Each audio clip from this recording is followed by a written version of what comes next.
Робия Адавияның күйөөсү дүйнөдөн кайтыш болуп, 4 ай 10 күн өтүп, иддасы бүткөн соң, Хасан Басри, Малик бинни Динар, Сабит ибни Баннан уруксаат сурап, Рабиянын үйүнө келишет.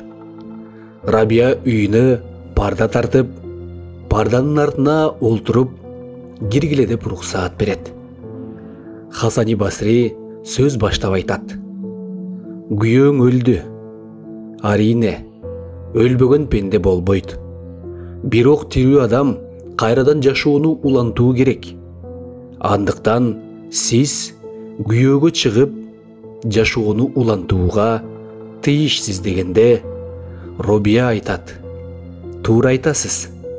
Кимиңиздер илимдүү болсоңуздар, мен ошого тиейин дегенде, алар Хасан Басрини көрсөтүштү.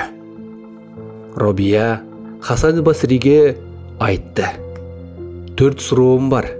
Эгер ошол суроолорума жооп берсеңиз, мен сизге тиейин деди. Хасан айтты. Сураңыз. Аллахым жардам берсе, жооп берермин. Робия айтты. Мен дүйнөдөн кайтыш болгонумда, ыйманым мени менен чогуу болобу же жокпу? Хасан айтты.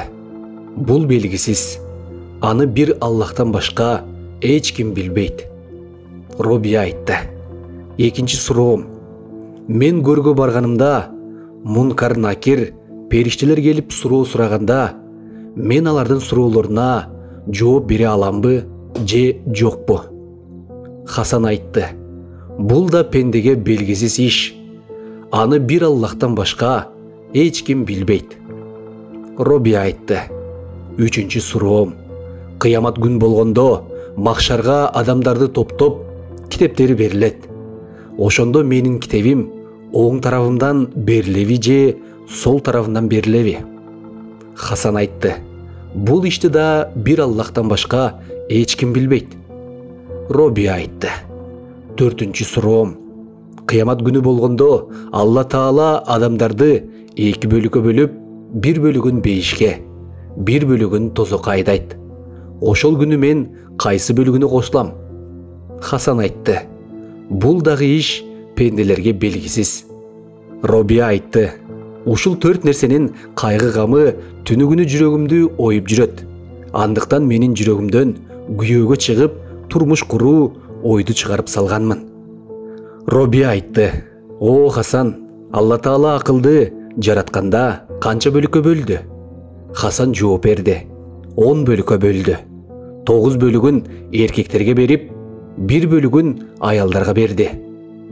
Робия айтты. Шахватты, жыныстык кумарлануу канча бөлүккө бөлүндү?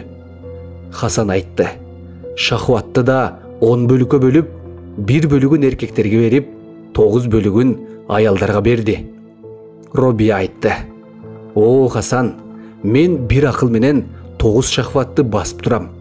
Сиз 9 акыл менен бир шахватты баса албайсызбы?